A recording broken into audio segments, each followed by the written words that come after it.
Bienvenidos linfonautas a nuestro canal. El protagonista de este video es un compuesto químico que abunda en las células del organismo y cumple varias funciones muy importantes en el metabolismo y el manejo de la información genética. Estoy hablando sobre el uracilo, que como sabrán se encuentra normalmente en el ácido ribonucleico, el ARN de las células, pero jamás en el ADN.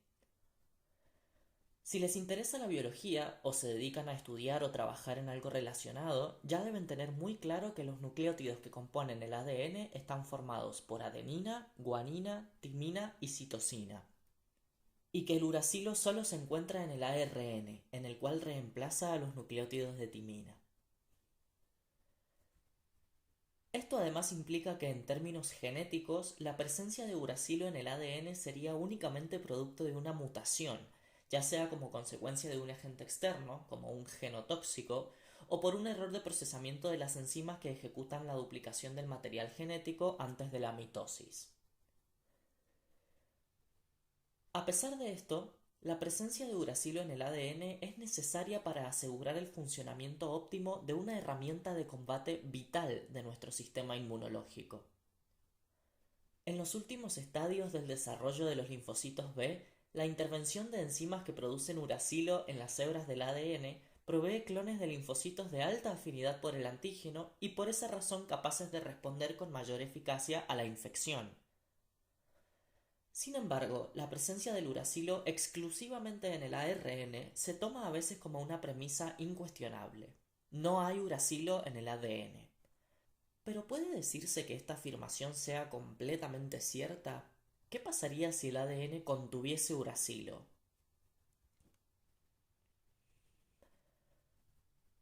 Este es un segmento de ADN desplegado y sin las estructuras proteicas asociadas.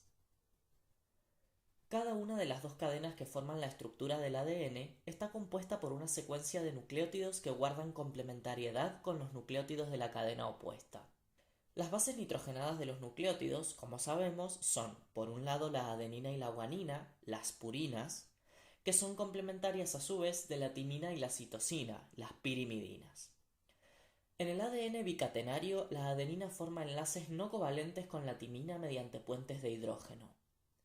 La guanina se empareja de igual manera con la citosina. El uracilo se empareja en el ARN con la adenina en reemplazo de la timina.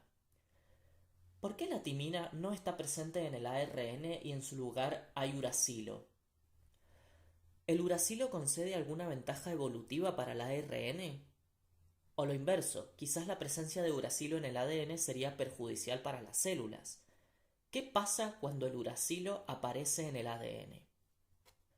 La clave de esta cuestión reside en que la enzima encargada de sintetizar el ADN, la ADN polimerasa, que lee la cadena molde durante la replicación, en realidad no lee nada en sí. Más bien, lo que determina qué nucleótido se añade a la cadena en crecimiento son los nucleótidos de la cadena que cumple la función de plantilla. Si en la cadena molde aparece adenina, el nucleótido que mejor se empareja es la timina. La polimerasa añade el nucleótido y el marco de lectura se desplaza. Luego aparece una citosina, y la base que mejor se enlaza es la guanina. La polimerasa lo añade y así sucesivamente hasta producir la cadena complementaria. La ADN polimerasa, que cataliza este proceso con ayuda de otras enzimas, no puede realmente distinguir entre los nucleótidos que añade a la cadena. Podría considerarse que es la estructura tridimensional de los nucleótidos la que determina su complementariedad y los sitúa en el lugar correcto. La polimerasa es responsable de unirlos a la cadena en crecimiento. Esta incapacidad de discernimiento de la ADN polimerasa trae consigo un inconveniente. Si durante la replicación en el núcleo abunda uracilo en vez de timina, es más probable que la polimerasa añada uracilo en vez de timina y viceversa. A partir de esto podemos concluir que durante la replicación del ADN debe cumplirse una condición crítica: que la concentración intranuclear de desoxitimidina monofosfato, el nucleótido de timina, se mantenga más alta que la concentración de desoxiuridina monofosfato, el nucleótido de uracilo. Si esto no ocurriese así, la polimerasa añadiría uracilo en vez de timina, emparejándolo con la adenina, que es también la base complementaria del uracilo. Añadir uracilo en vez de timina no sería un problema si no fuese porque la presencia de nucleótidos de uracilo en el ADN suscita la activación de mecanismos de reparación que, muy por el contrario, podrían ocasionar una catástrofe aún peor, una catástrofe que la evolución ha decidido evitar, haciendo que la célula emplee timina y no uracilo para la síntesis del ADN. ¿Y cómo hace la célula para lidiar con la presencia accidental de uracilo en el ADN? Existen varias enzimas involucradas en el proceso que revierte este fenómeno. El objetivo es eliminar el uracilo y restituir los nucleótidos correctos que deban ocupar ese sitio. Este proceso ocurre entonces en caso de que la polimerasa añada uracilo en vez de timina durante la síntesis de la cadena complementaria de ADN. Uno de los mecanismos de reparación que se ponen en marcha está gobernado por una enzima clave que se llama uracilo-glucosilasa. Su función es eliminar el uracilo del ADN y así prevenir que esta mutación persista y conduzca a la célula a un destino fatídico. Una vez que el uracilo es eliminado, se crea un sitio vacío al que después se dirigen otras enzimas que reparan la cadena y el error finalmente se corrige. Este mecanismo de corrección de errores es el llamado reparación por escisión de bases. Para ilustrar los efectos del uracilo en el ADN, podemos analizar lo que ocurre en la anemia megaloblástica, que se produce por deficiencia de vitamina B12 o de ácido fólico. Cuando se priva a la médula ósea de estas vitaminas, los precursores eritroides no pueden sintetizar timina. La deficiencia de timina conduce a la incorporación de uracilo en el ADN. En este caso, los mecanismos reparadores no pueden eliminarlo y restituir la timina por la misma razón por la cual el uracilo fue añadido en primer lugar. No hay timina porque las células no tienen las vitaminas para sintetizarla. Esta profunda alteración del ADN por la incorporación de uracilo lleva finalmente a la apoptosis. La muerte de los eritroblastos por esta causa es una forma especial de apoptosis llamada muerte por ausencia de timina. El retraso madurativo de los eritroblastos conduce a eritropoyesis ineficaz que termina produciendo anemia.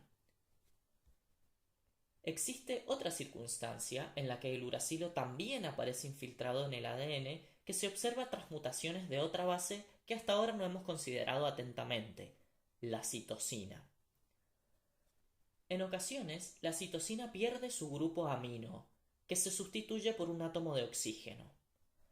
Es una reacción de desaminación que ocurre normalmente sin previo aviso y sin la intervención de ninguna enzima, o sea que es una reacción no enzimática que en definitiva no es más que una mutación.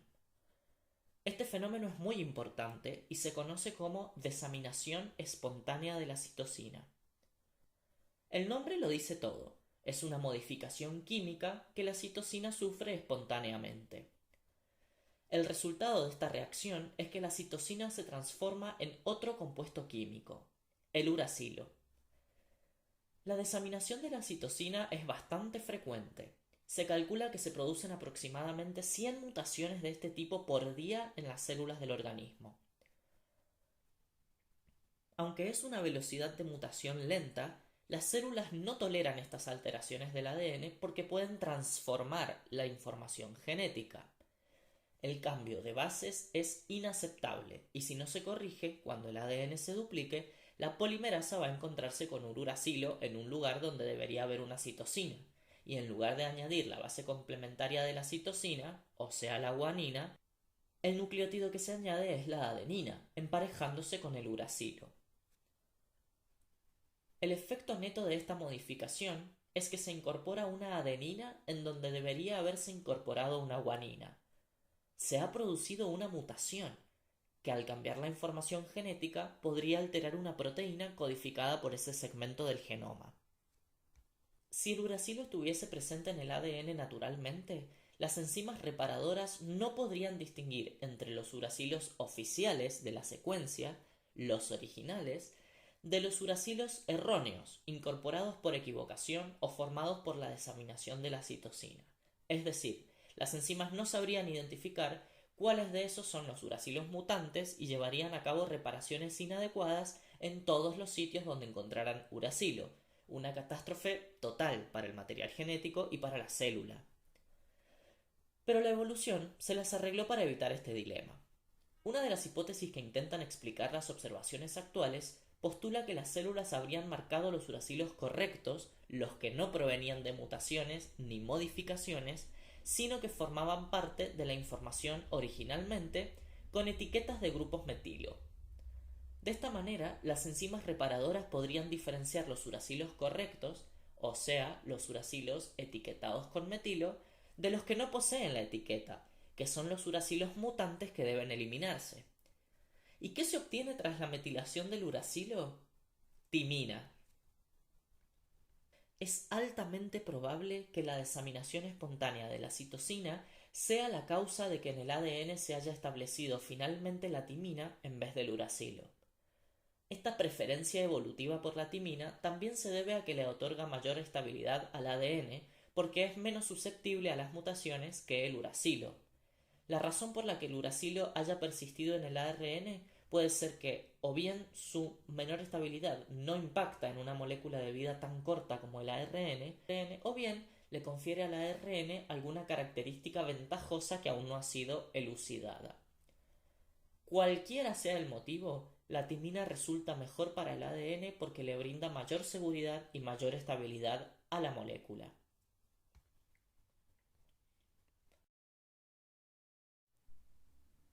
En ciertas circunstancias, la presencia de uracilo en el ADN no solo no es perjudicial, sino que es hasta necesaria para el buen funcionamiento de las células, particularmente de los linfocitos B. Para estas células, la presencia de mutaciones productoras de uracilo en el locus de la inmunoglobulina es crucial durante su desarrollo. Los linfocitos B tienen en la superficie receptores capaces de reconocer antígenos de diversa composición y diversos orígenes.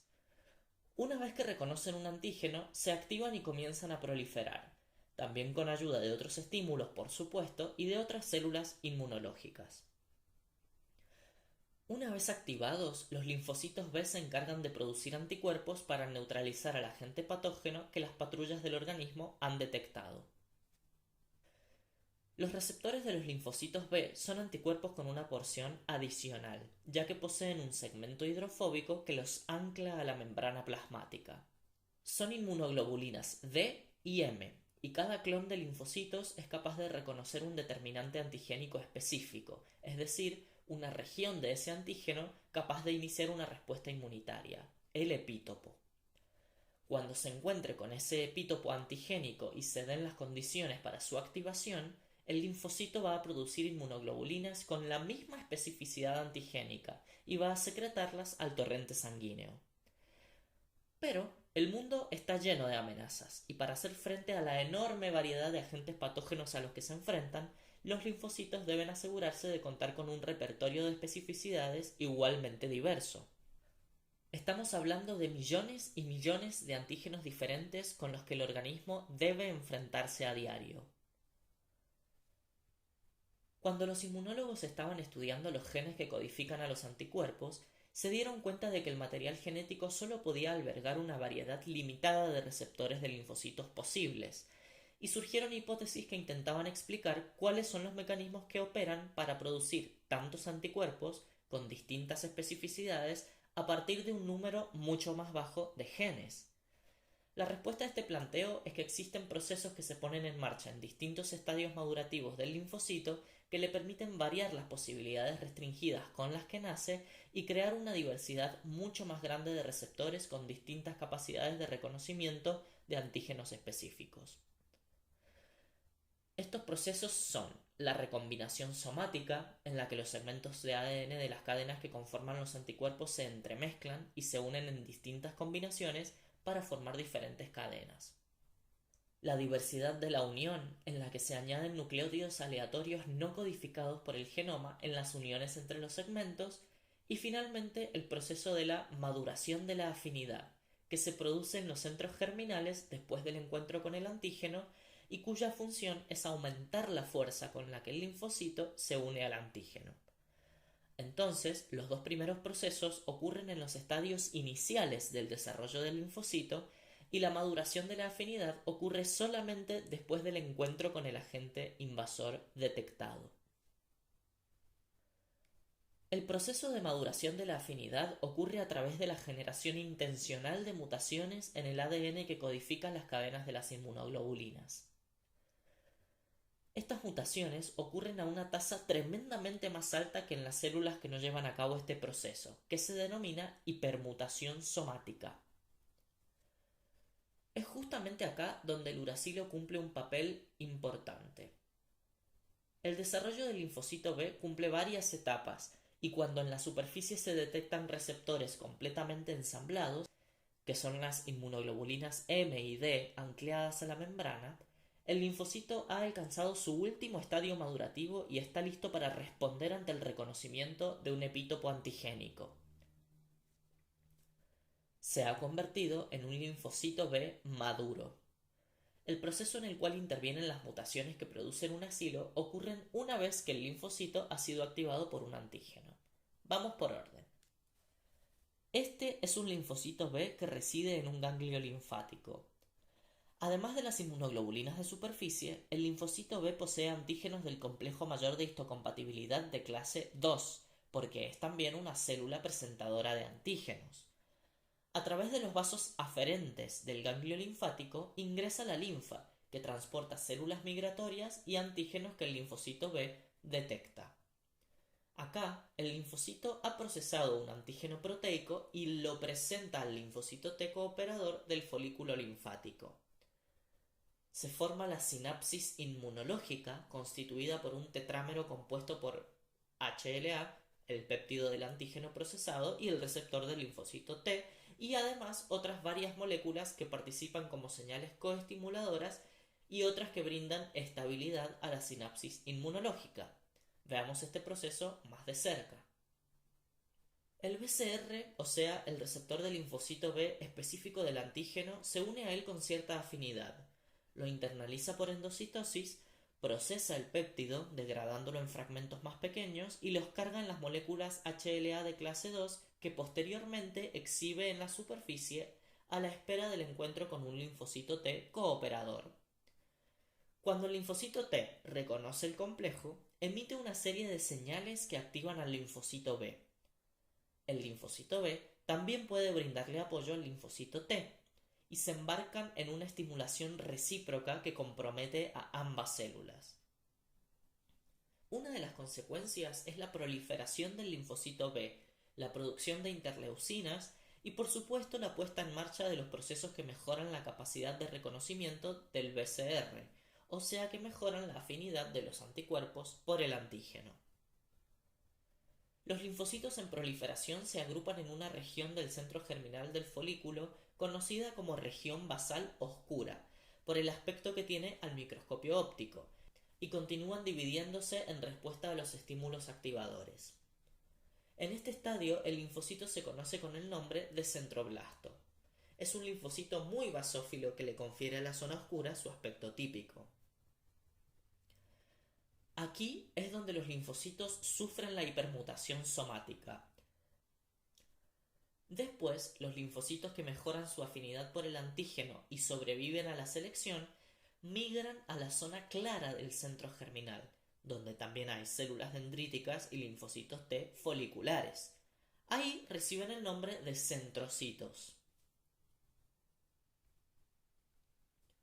Los linfocitos que mediante la hipermutación somática consigan receptores con mayor afinidad por el antígeno neutralizan al agente patógeno con mayor eficiencia.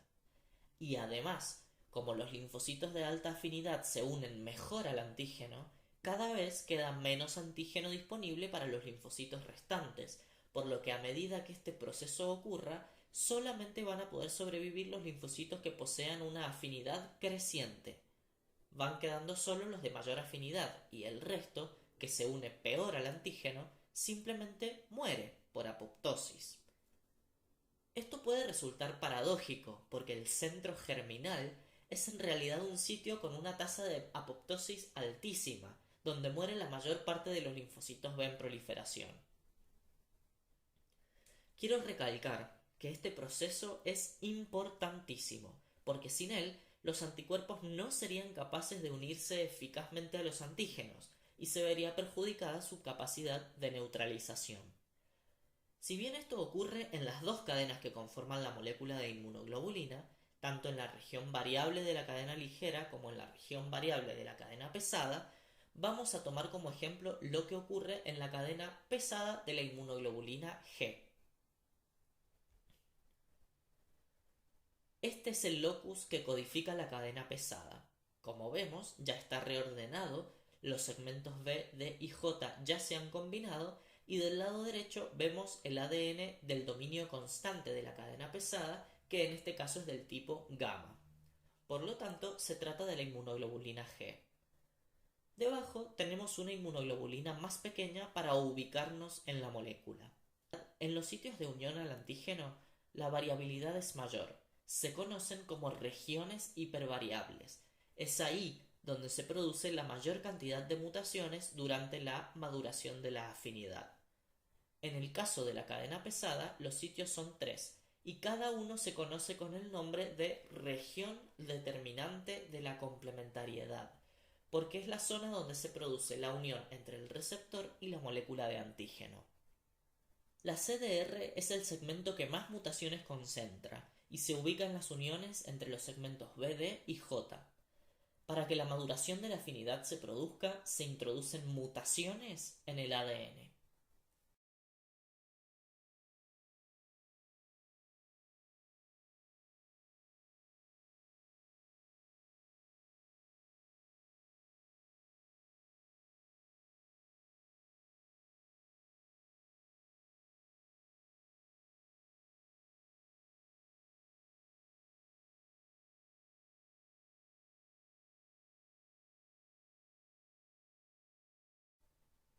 Cuando el linfocito B se activa, unas enzimas especiales se dirigen a las regiones de hipermutación en el ADN y eliminan el grupo amino de la citosina.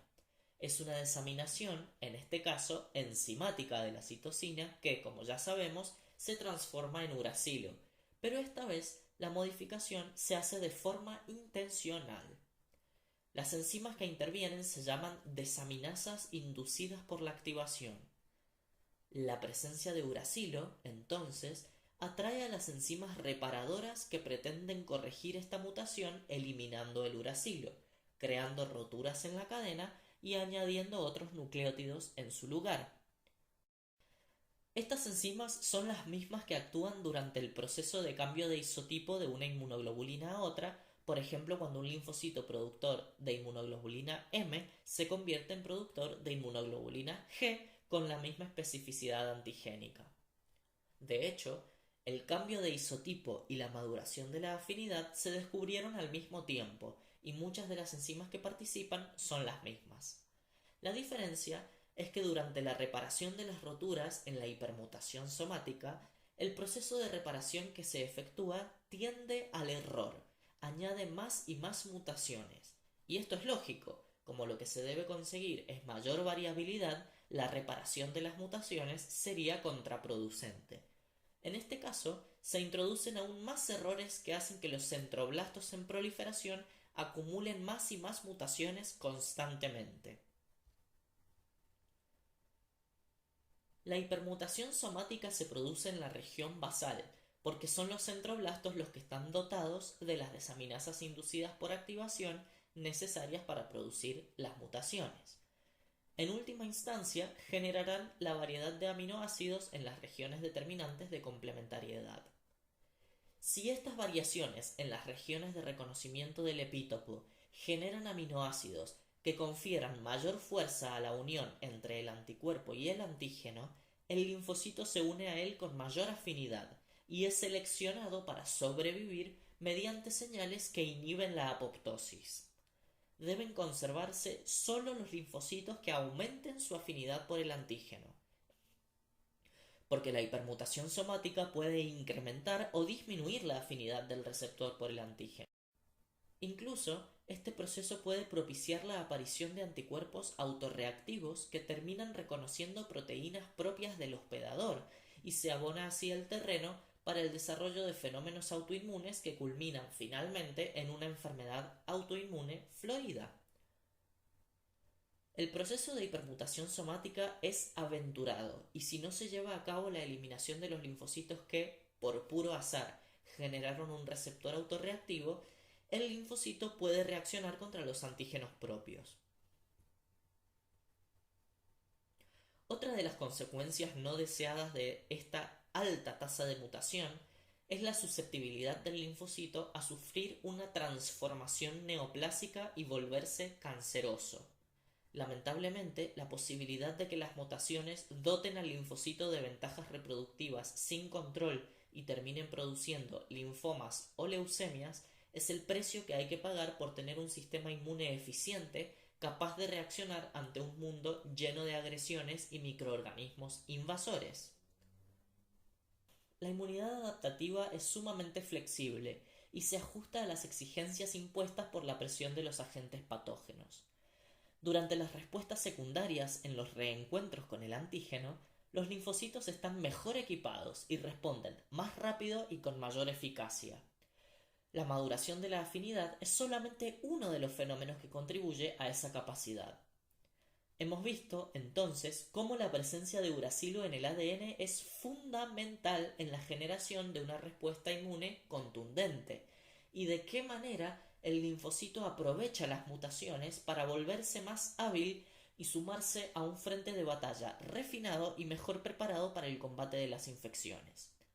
Espero que hayan disfrutado esta exposición, pueden dejar sus inquietudes o sus sugerencias en los comentarios y nos vemos la próxima. Soy el Linfonauta.